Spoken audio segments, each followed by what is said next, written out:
What's up, guys? Let's talk today about. We're gonna dive into some nutrition, and I know it's coming up on January 1st. You know, that magical day when all of a sudden everything's gonna change for you. You're gonna finally start eating better, having better habits. You're gonna finally lose some weight, get that nasty fat off your body. You're gonna start working out and stick to an exercise routine, and then you realize it's on a Wednesday. Oh, January 1st is Wednesday. Oh, I can't start now. I'm too hungover, still drunk from New Year's Eve. I'll just wait till next Monday. And then you wait till next Monday, and then that passes. Oh, I'll start. I'm not ready yet. Boom, you push it off another week. Tomorrow, the next day, the next month. Oh, I'll start in February. Or you do start, and you just fall off by February. That is not what it's about. And if you want to truly build nutrition, build a healthier lifestyle, you have to work on your nutrition. And who gives a crap about January 1st or whatever day it is? You can start right now. Don't worry about the past. Don't worry about the future. Start now. Yes, you need to know what your past is to kind of dial everything in. Well, most people think, oh, I'm just going to start tracking macros or counting calories. It's calories in versus calories out, right? No, that's part of it. Yes, calories in, calories out matter, but just jumping to that conclusion and tracking your calories, tracking your macros is probably not gonna ultimately fix all the issues you have. Yeah, maybe you'll lose some pounds, shed a few pounds, shed some of that body fat, but is that gonna stick? Just counting calories, counting macros, when it's really something that is psychological. That's a lot of your issues with food are your relationship with food. It comes down to whether it's trauma that causes you to go to foods, whether you choose to eat, I don't know, maybe let's say it's ice cream. You choose to eat ice cream because you have some trauma. So past trauma that led you to start eating ice cream when you're depressed. So every time you're down and out, you eat ice cream. Or every time you celebrate something, you drink alcohol.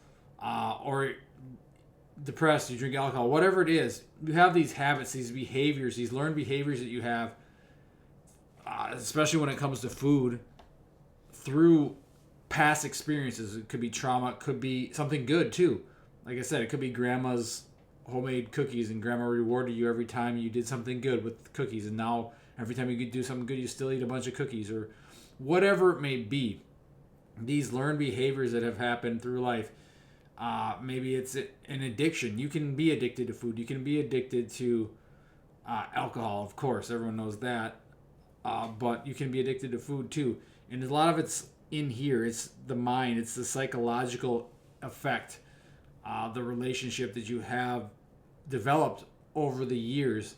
And that's probably what's got you into these bad habits. That's why you're 10, 20, 30, 40, 50 pounds overweight. That's why you're lazy and out of shape and full of aches and pains and all these health issues going on. It's not because just calories in versus calories out. It's not just because you aren't counting your macros. And I'm a big fan of tracking. I'm a fan of tracking what you eat and in your calories and your macros. But that's not ultimately going to make anything better if you don't work on the psychological aspect, the mindset aspect, the mindset shift, and building those habits and building a solid relationship with food. No, you're not in an actual relationship with food, but how you what you choose to eat and how you look at food, because food is not just fuel for your body. Yes, that's part of it. It is tradition. It is socializing. It's you go out to eat or whatever, family gatherings, that type of thing. So it's more than just fuel for your body. Yes, it's important to fuel your body with good quality food, and that's a big aspect. A lot of people who just count calories and macros aren't eating good food anyway. They're still eating junk. The whole if it fits your macros, I don't know if that's still a thing or not. But as long as you're hitting your calories and you're burning more calories than you're putting in, you're gonna be great. That's not even the case. You can eat more and lose weight. There's Everyone is so individual, especially when it comes to nutrition. Yes, there are the basic there's nutrition principles that are probably going to benefit most people. Eating a lot of protein, eating whole nutrient dense real foods, fruits, vegetables, foods that come from earth, foods that come from animals. If you eat a lot of that real food, you're probably going to be better off than 95% of people in the world, because most people are obese and overweight these days. That's just a true fact. Just go to anywhere, go to a restaurant, go to a mall, go to a store, go to Target, and just sit down and watch people. It's embarrassing, honestly. And I've been there. I was that. And I was embarrassed to look in the mirror, to step on the scale, to take my shirt off when I wasn't drunk in the bars and partying, going to a pool, a beach. Didn't want to do that because I was fat.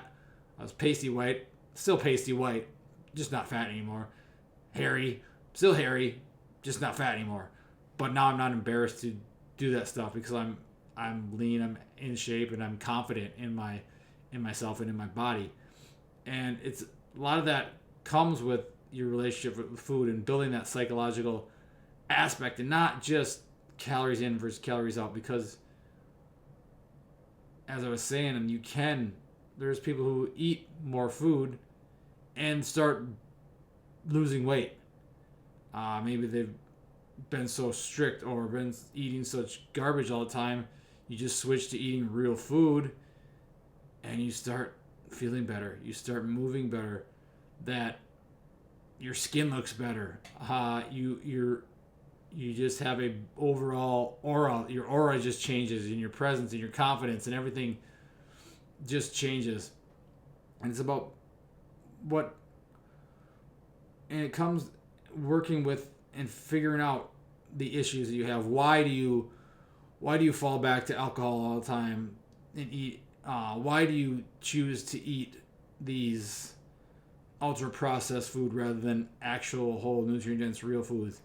And a lot of it is your mindset, the relationships, the learned behaviors that you have had throughout the years. It takes those years and years and years and years and years of building on that and doing that it has helped you develop. That's how you develop these poor habits, these poor eating habits, this poor relationship with food. And then you think, oh, all I need to do is eat less and move more to get in shape. That can be part of it, but you still eat the same junky foods, and now you're just doing more. It probably not going to do much. Now you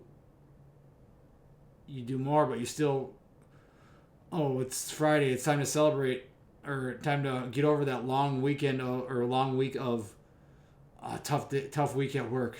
Oh, so depressed. I need to go have a few just to unwind.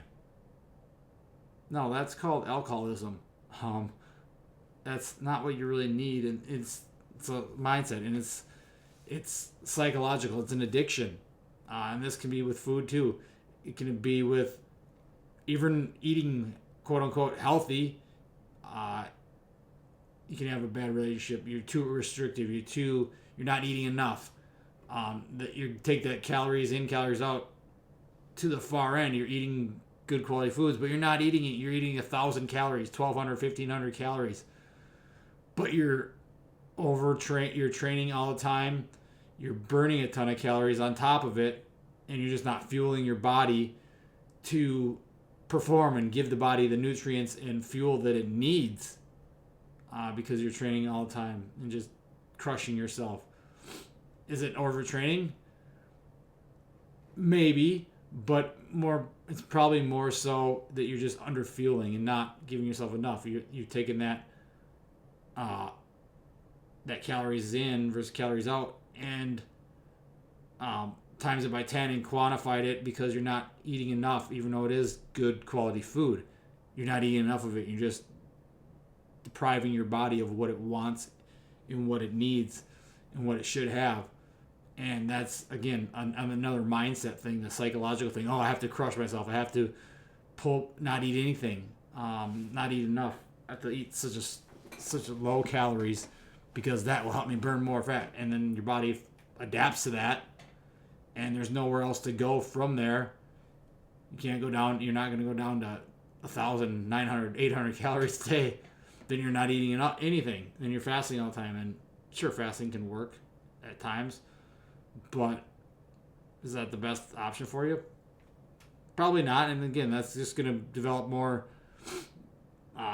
behaviors and habits that are not what you want, where you're just completely destroying yourself by not eating enough, worrying about only the calories you're taking in rather than the quality of calories, rather than why you're actually doing this. And that's kind of the past, is kind of diving into the past, figure out why you're doing these things, why you choose to eat certain things, why these behaviors are affecting you, whether it's trauma, whether it's happiness and joy and celebration, family traditions, and knowing those things. And then you can kind of work to change and figure out what you can do, because you've developed these habits and behaviors over time.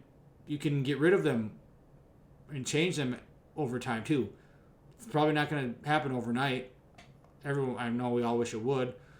Our instant gratification society wishes it that way, but it's usually not going to happen that way. It's going to take time. It's going to take not weeks, not days, but years and years to change this and change this mentality and psychology with how you act around food or choose your foods that you're eating, and that can be tough alone. So yeah, find a coach that will help you work with that. That's what we do here. That's what I do with TAG. Is we don't just start by cutting calories. Yes, I'll have you look at the foods and in your behaviors right away, kind of track that for a week or so and see how you're going and see what you're currently at. That's why I like to work with people and deep dive rather than, you're going to eat this many calories, this much protein, this much fat, this much carbs. What about all the other stuff? If you're still falling back and relying on these poor habits and poor behaviors that you've learned over years and years, no, we got to rewire that and figure out why you're doing that, and then we work from there. Deep diving, pulling back the layers of the onion, so to speak, and figuring out what is really causing the issues, because it's usually not just calories in versus calories out. If it is that easy, that'd be awesome, because then it's a simple formula, simple equations that we'll adapt and progress over time. Yes, we at some point we'll worry about calories, we'll worry about macros, but a lot of times it's figuring out those deep underlying issues, the psychological issues, the behavioral issues, and why that stuff is happening to you first. Then we work on food quality and building a better relationship with food and those types of things, all depending on the person, of course, and where you're at. Everything's going to be different. Work on a lot of general principles of quality nutrition, eating whole, nutrient-dense, real foods, and making sure we're getting enough of it. And then that's when you can really, once you get that stuff dialed in, then you can really start worrying more so about the calories in versus calories out, or the macro counting and stuff like that. So again, it's usually a deeper issue than that, but I've been guilty of it before by saying something like, let's just track calories or calorie count. But that's the process of growing and learning as a coach too, is knowing that there's more to it than just that. And all these people out there just saying, it's just calories in versus calories out, or just move more, eat less. That type of stuff is not doing a lot of good. Most people know that they need to move more. A lot of people should maybe eat more too. It's not just eating less. A lot of people should eat more because of that over-restrictive, super strict diets of eating basically 1,500 calories or less. That's a lot out there too. I've worked with a lot of people that are like that, and that's not healthy either. So there's a lot to work with there. There's a lot of change, and it's not just calories in versus calories out. It's not just bulking or cutting. Bulking or cutting, and that's a whole other issue. I'm going to dive into another video on that. But again, calories in versus calories out can be good, but let's dial into the real issues first: the psychological, the relationship with food, the mentality, the habits, and learned behaviors that you've built on years and years of your life, and figure that out first, and then you dial in, and then you work on moving more, figuring out how many calories, how many macros to eat, and then that's when you really start making the progress. Once you have the onion layers peeled back first of where the issues are coming from and why they're happening and why you're doing these behaviors, then you can really start making the progress you want. So that's what I have for you on this video, guys. Thanks for watching. If you have any questions, drop them below, or you can email me, trevor@tagpn.com. We'll be back with more. Sorry. Have a great day, guys. Thanks for watching.